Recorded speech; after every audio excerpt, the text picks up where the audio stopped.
오늘은 성령과 방언이라는 이 주제를 가지고 말씀을 좀 생각을 해보겠습니다. 마가의 다락방에 모여서 120여 명의 성도들이 기도에 전념하고 있을 때 성령이 임하셨습니다.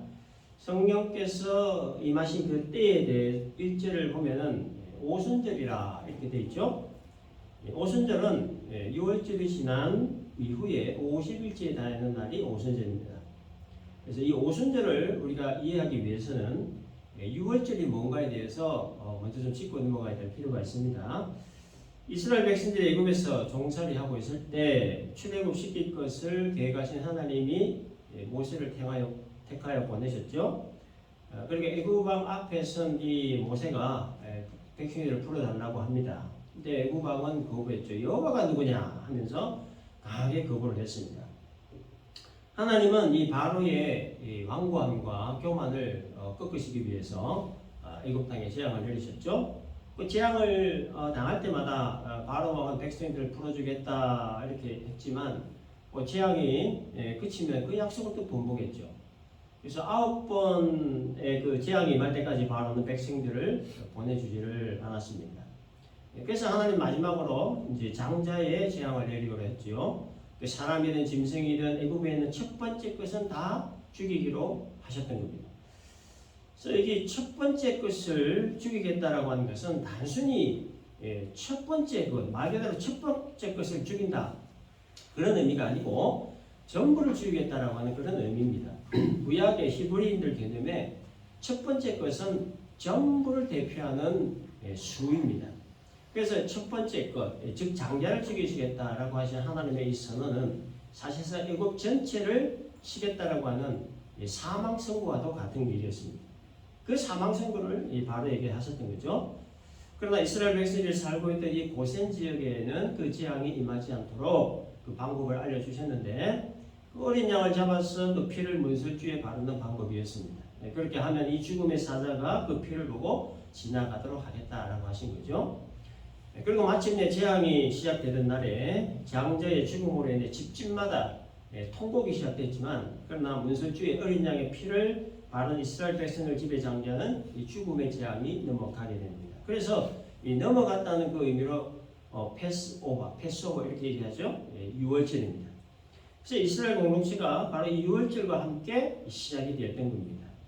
그리고 이 6월절 다음에 77번이 지난 그 다음 날 즉 50일째 되는 날을 큰 안식일로 지켰는데 그날이 바로 오순절입니다. 이 오순절 날에 이제 성령이 임했던 거죠. 그래서 성령께서 이 오순절 날 강림하신 것은 어떤 의미가 있는 것인가? 그 의미를 알기 위해 우리는 먼저 하나님께서 아담을 만드셨을 때의 모습을 좀 더 한 번 더 짚고 넘어갈 필요가 있습니다. 하나님이 아담을 흙으로 만드신 다음에 하셨던 일이 뭡니까? 자신의 그 생기를 아담의 코에 불어넣으셨죠. 그 생기로 말미암아 흙사람 아담이 뭐가 됐습니까? 생명이 되었죠. 하나님의 생기는 하나님의 영을 말하는 겁니다. 그래서 하나님의 영이 아담에게 임했다 그런 뜻이에요. 따라서 이 아담이 생명이 되었다라고 하는 이 말의 의미는 하나님의 영을 가진 인간이 되어서 하나님과 관계 맺는 존재가 되었다 이런 뜻입니다. 그러나 아담은 뱀의 형상을 한 사단의 유혹에 넘어가 범죄하고 말았죠. 그 결과에 대한 창세기 6장 3절의 기록을 보면 나의 신이 영원히 사람과 함께 하지 아니하리니 이는 그들의 육체가 되었다 이렇게 기록하고 있습니다. 이게 육체가 되었다라고 하는 말은 하나님과 인간의 관계가 단절되었다, 끊어졌다 그런 뜻입니다. 사람의 모양은 그 모습은 그대로 존재하지만 그러나 하나님의 영을 가진 존재는 더 이상 아니다 그런 뜻이에요. 다시 말해서 하나님의 영이 죄로 인해서 오염이 되었다, 더러워졌다 그런 뜻입니다. 따라서 모든 인간이 죄를 가지고 잉태하고 죄를 가지고 태어나서 죄와 더불어 살다가 죄와 함께 죽는 존재가 되어버리고 말게 됐는데 그 이유가 바로 이 오염된 영, 더러워진 영 때문이라는 거예요. 그래서 모든 인간은 육체적 죽음 뒤에 하나님의 심판으로 영원한 형벌을 받게 되는 겁니다. 히브리 9장 27절을 보면 한 번 죽는 것은 사람에게 정해진 것이요 그 후에는 심판이 있으니 라고 기록합니다. 이것은 첫째 사망에 관한 말씀입니다. 수명에 다하여 죽든 병들어 죽든 사고로 죽든 사람은 반드시 죽게 된다는 거죠. 이게 첫째 사명입니다. 그런데 죽으면 그걸로 끝나는 게 아니라 죽음 이후에 하나님의 심판이 있다는 거예요. 하나님의 심판으로 말미암아 영원한 형벌을 받게 된다는 거예요. 이게 둘째 사망입니다.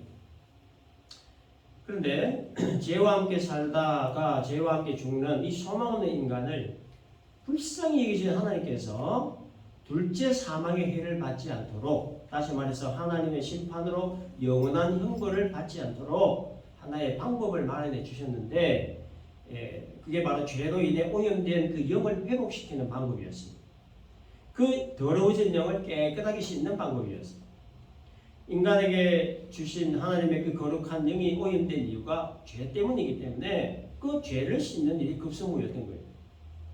그래서 하나님이 이 독생자 예수님을 이 땅에 보내셔가지고 인간의 모든 죄를 다 짊어지게 하시고 십자가에 죽게 하심으로 죄를 씻게 하시고, 그래서 단절됐던 하나님과의 관계를 회복하게 되었던 겁니다. 하나님 영이 회복되었기 때문이죠. 인간의 더러운 죄를 예수님의 십자가 죽음의 형벌로 그 죄값을 대신 치르게 하셨기 때문입니다.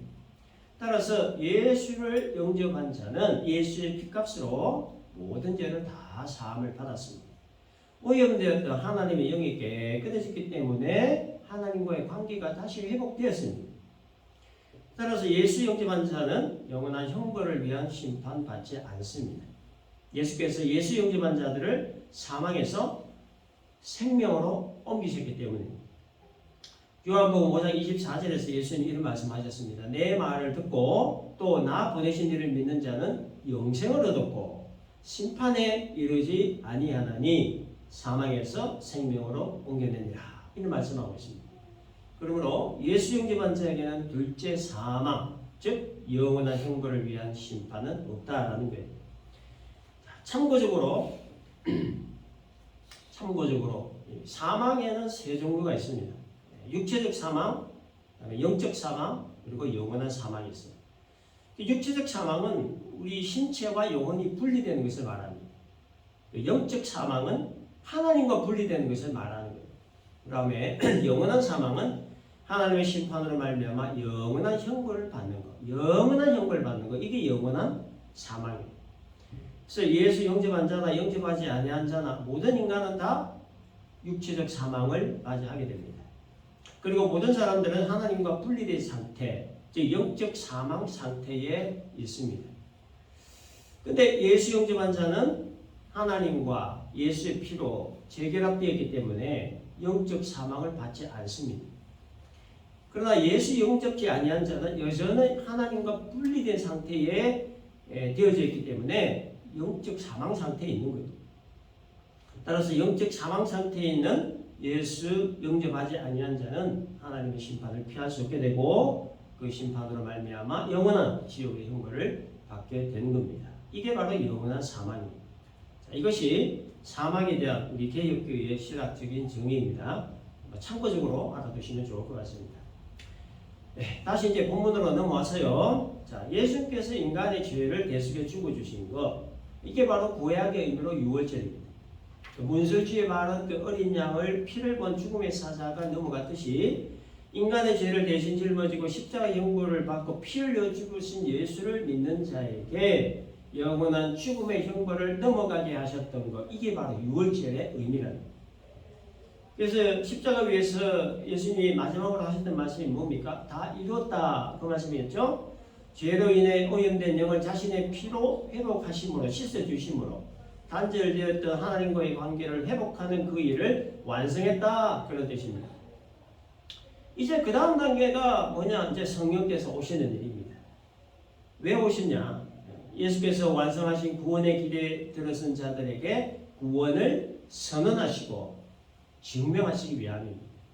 그래서 오순절날 마가의 다락방에서 기도하고 있던 이 120여 명의 성도들에게 성령이 오신 것은 예수께서 완성하신 구원의 길에 들어선 이들에게 구원이 백성되었다, 구원 백성이 되었다, 영생 얻은 백성이 되었다라는 사실을 선언하시고 그 다음에 증명하시기 위함이라. 여러분, 내가 예수를 믿는다고 이렇게 고백하지요. 이거는 지극히 개인적인 일입니다. 나의 죄를 사하시고 구원과 영생 주시기 위해 십자가에 달려 피 흘려 죽으신 예수를 믿습니다.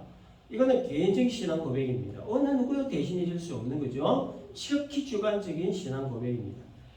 이 개인적인 신앙 고백을 한 사람이 죄 씻음 받았다, 구원 얻었다, 영생 얻었다, 하나님의 자녀가 되었다 라고 하는 것을 공식적으로 선언하시고 증명하시는 바로 그 일을 성령께서 하신다는 거예요. 그래서 여러분, 우리가 구원의 확신이라고 하는 말을 우리가 사용을 하지요. 당신 구원 받았습니까? 뭐 구원의 확신이 있습니까? 뭐 이런 얘기를 하지요. 근데 이 구원의 확신이라고 하는 것은 나 스스로 확신을 가진다고 해서 가져지는 성질의 것이 아닙니다. 나를 구원받은 하나님의 백성이라고 성령께서 선언하시고 증명하셔야만 가질 수 있는 거예요. 따라서 구원받은 하나님의 백성인가 아닌가 여부를 알 수 있는 방법은 한 가지밖에 없습니다. 성령께서 내 안에 계시는가, 그것의 여부이죠. 그래서 로마서 10장 10절에 보면 사람이 마음으로 믿어 의에 이르고 입으로 시인하여 구원에 이른다 이렇게 말씀합니다. 예수님이 나의 구원자이심을 마음으로 믿고 그 다음 입으로 시인하는 자에게 성령이 임하신다.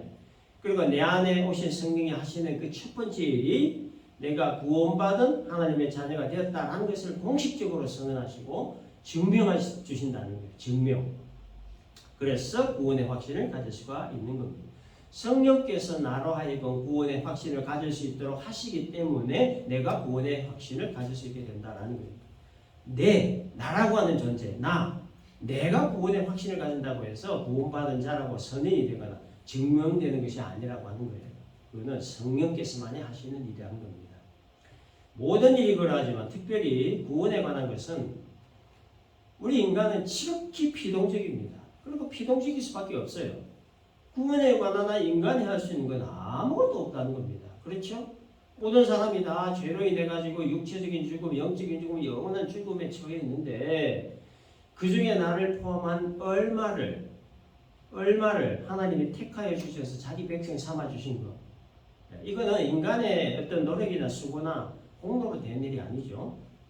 전적인 하나님의 은혜, 절대적인 하나님의 은혜로 말미암은 겁니다.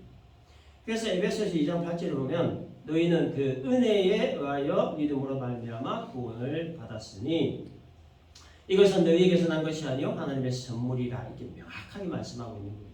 그래서 하나님과 인간의 관계를 생각할 때 인간은 지극히 피동적일 수밖에 없다는 겁니다.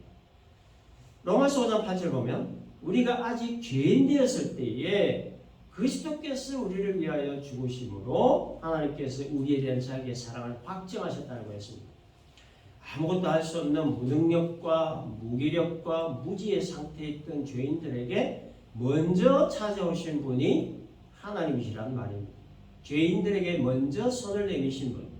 그래서 자신의 독생자를 이 땅에 보내주신 거예요.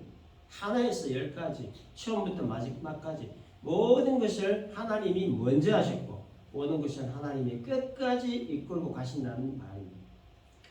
그래서 여러분 오늘 이 아침에도 우리가 이렇게 예배를 드리러 나오게 된 것도 물론 내가 예배를 드리러 나왔다 이렇게 생각할 수 있습니다. 맞는 얘기입니다. 그러나 하나님이 예배를 드리러 나갈 수 있도록 해주셨기 때문에 이 자리에 나올 수 있었다라고 하는 것.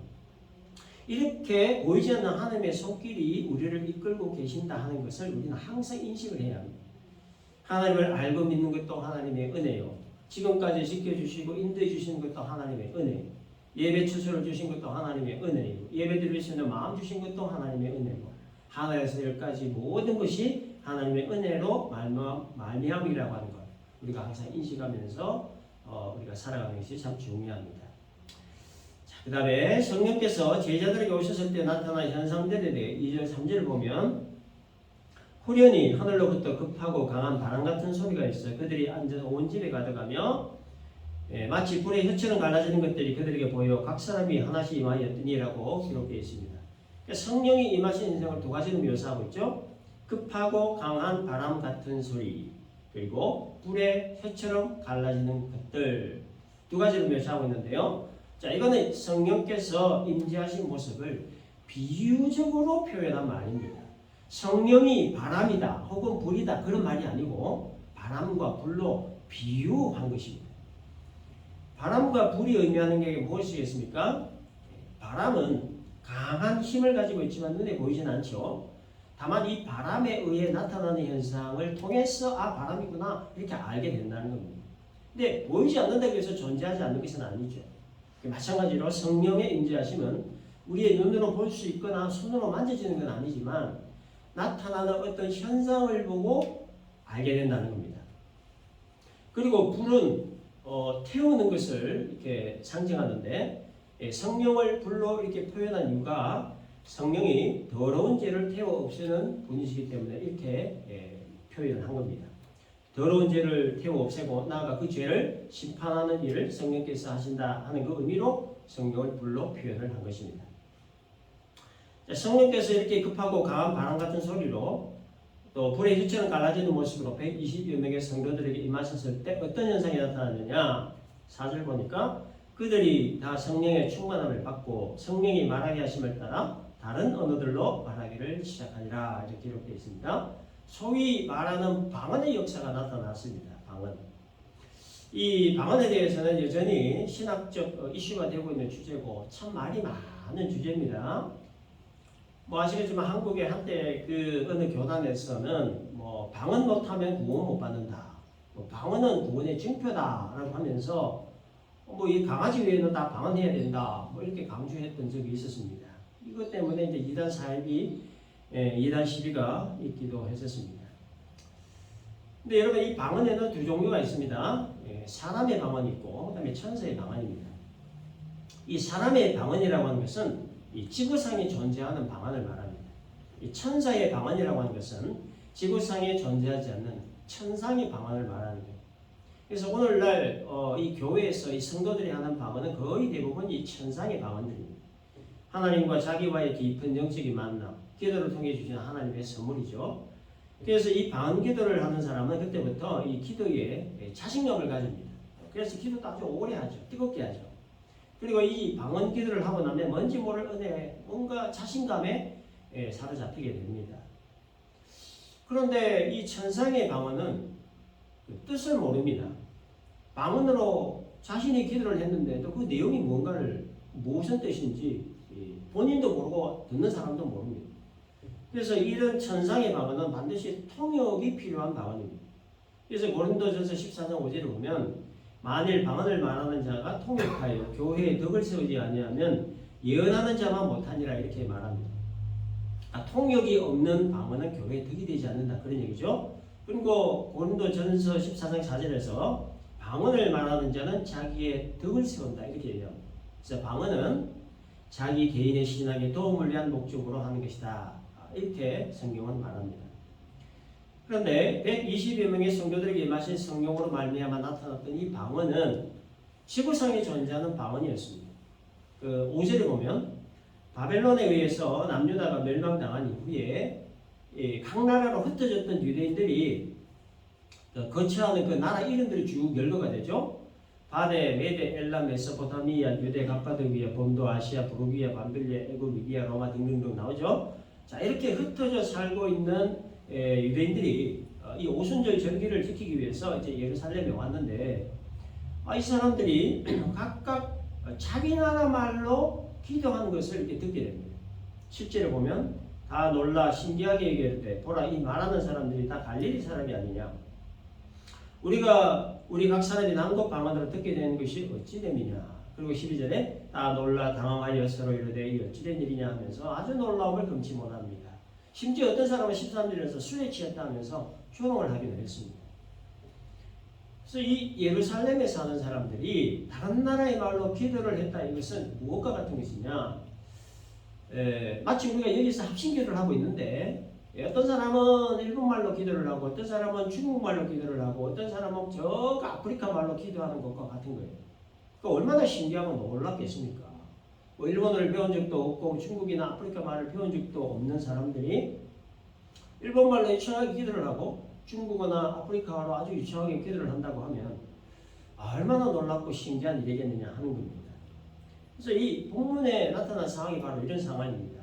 자기 나라 말로 기도하는 내용이 귀에 들리는 거예요. 그야말로 참 귀신이 못 가져오신 겁니다. 그래서 방언을 강조하는 이 교단에서는 아마도 이 사건 때문이 아닌가 싶습니다. 성령의 임재하심으로 나타났던 첫 번째 인상이 방언이니까 그래서 성령 받은 사람, 즉 구원받은 사람에게 있어서 중요한 건 방언이다. 방언이 구원의 중요한 징표다. 그래서 방언을 꼭 해야 된다. 이렇게 된 것이 아닌가 추측도 해봅니다. 그러나 이 오순절날 성경의 역사로 나타났던 이 방언은요, 성경 역사 속에서 유일하게 이때 딱 한 번밖에 없었습니다. 자, 이건 뭘 얘기하냐? 특별한 목적이 있다 하는 것을 말해주는 거예요. 인간의 역사를 운행해 가시는 하나님께서 특별히 이 구속에 관한 일을 하시면서 특별한 목적을 두시고 일을 하실 때가 있으신데 이 오순절날 임하셨던 성령의 역사가 바로 그겁니다. 특별한 목적이 있으셔서 유일하게 단 한 번 다른 나라 말 방언으로 기도를 하게 하셨다는 거예요. 그 특별한 목적이 뭐냐는 거죠. 첫 번째는 성령이 오셨다는 사실을 제자들로 하여금 깨닫게 하시기 위함입니다. 두 번째는 이제부터 본격적으로 증인의 사역을 감당케 하시기 위함이라. 예루살렘을 떠나지 말고 아버지가 약속하신 것을 기다리라 라고 하신 예수님 말씀을 따라서 제자들은 이 마가의 다락방에 모여서 기도에 전념했죠. 그런데 제자들 입장에서는 성령이 임하셨다는 사실을 알 수 있는 방법이 없었습니다. 뭐 성령이 눈에 보이는 분도 아니고 손에 잡히는 분도 아니고 뭐 이전에 한 번도 체험한 적도 없고 예수님 말씀을 하셨으니까 있기는 분명히 있는 분이고 오시기는 분명히 오시는 분인데 이게 도대체 명확하게 알 수가 없는 거예요. 어떻게 보면 뜬구름 잡는 것처럼 보이기도 하는 분인데 그저 예수님이 분부하신 말씀만 듣고 다락방에 모여서 기도를 하고 있긴 한데 이 성경이 오셨다. 어떻게 오시지? 이거를 알 수 있는 방법이 모호했던 거예요. 그래서 성령이 임하신 사실을 알리시기 위한 하나의 방법으로 방언을 하게 하셨다는 거예요.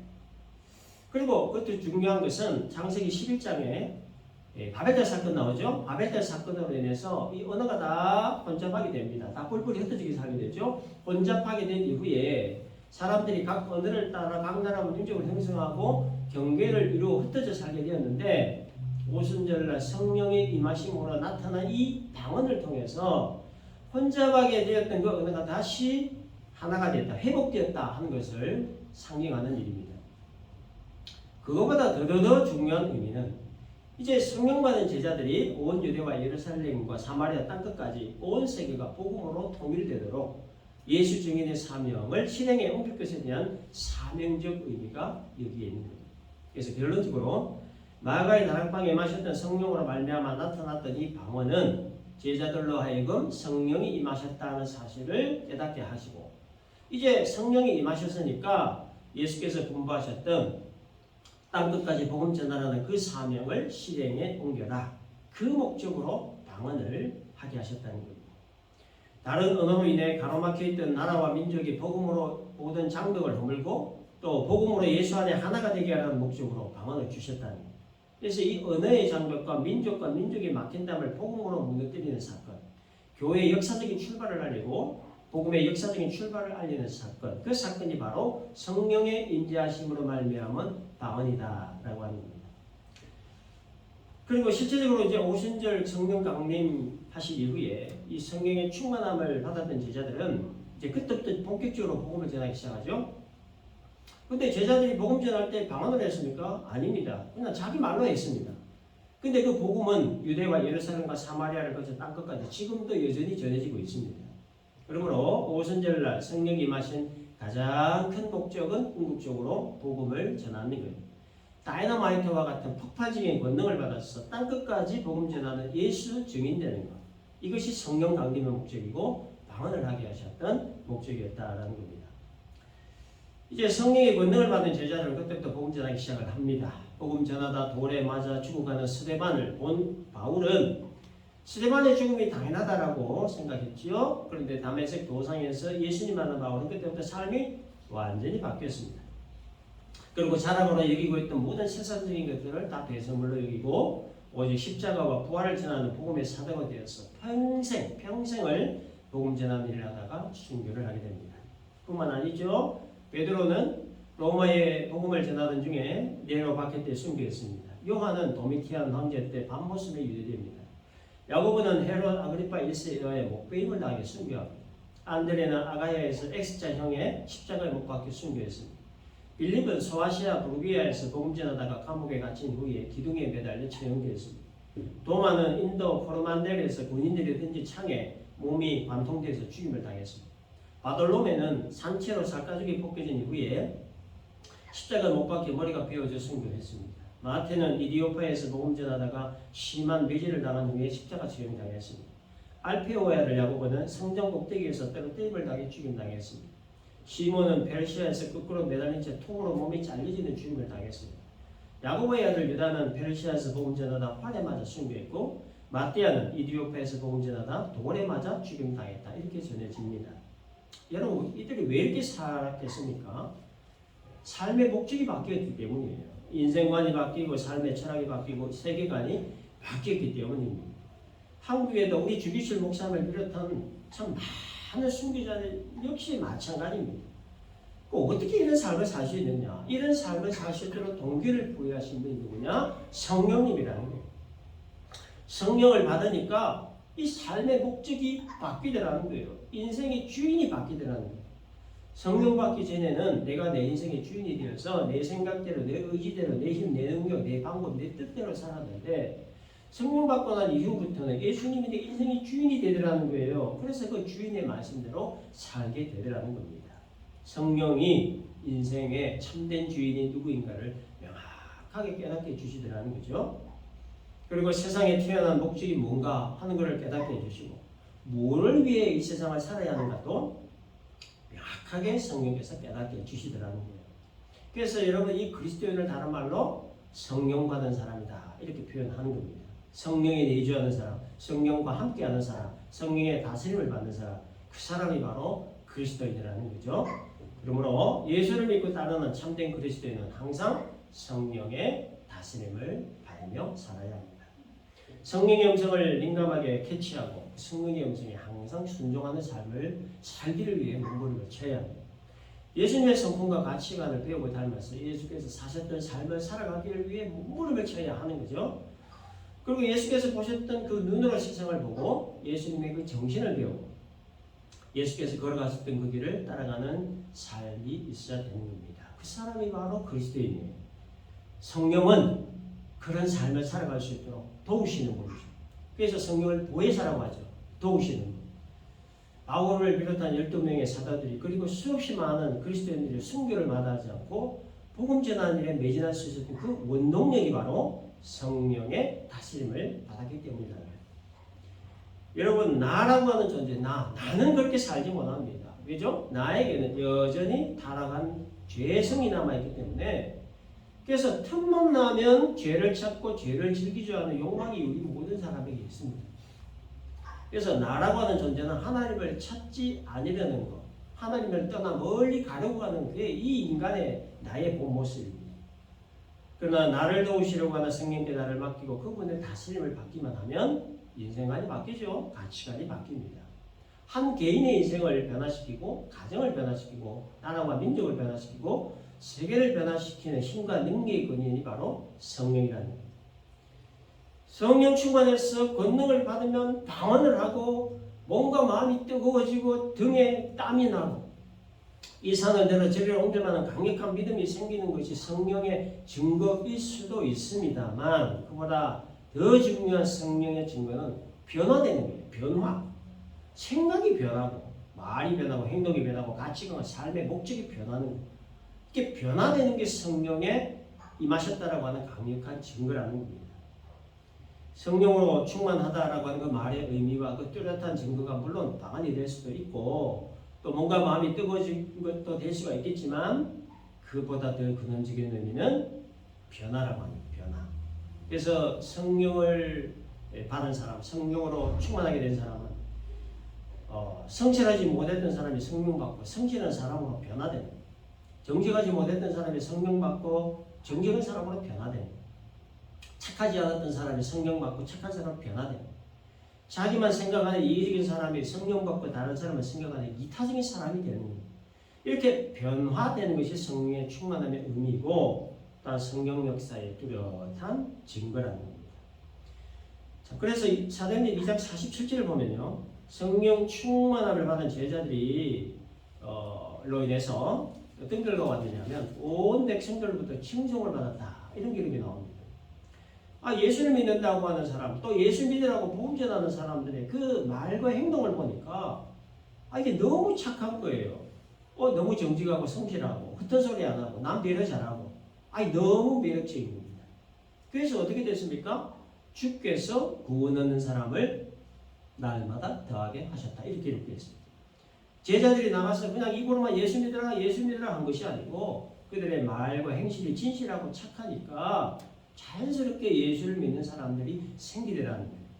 그러므로 착한 말과 착한 행실과 같은 삶을 통한 복음 증거가 가장 강력한 증인의 삶이라는 거예요. 그렇게 변화되고 또 그렇게 변화된 모습으로 예수의 증인된 삶을 살라, 그 목적에 의해서 성령께서 오셨다라는 겁니다. 정리하겠습니다. 오순절날 제자들에게 임하셨던 이 성령은 오늘 우리들에게도, 예수 형제만 오늘 우리들에게도 동일하게 임하여 계신다는 겁니다. 우리에게 임하여 계신 성령은 우리를 떠나지 아니하시고 우리의 영원히 함께 하셔서 우리를 도와주신다는 것. 그래서 성령이 임하신 목적은 예수의 증인이 되게 하시기 위함이라는 것. 성령으로 충만하다는 것의 가장 강력한 증거는 변화라는 것. 인생관 변화, 가치관 변화, 말의 변화, 행동이 변화되는 것. 오늘 이 말씀 잘 기억하시고 저와 여러분들이 모두가 성령으로 충만한 상태가 항상 유지됨으로 말미암아 매일매일 우리를 변화시켜 가시는 성령님의 그 일하심에 우리 자신을 맡겨드리며 살아가는 성령의 사람, 참된 그리스도인들 다 되기를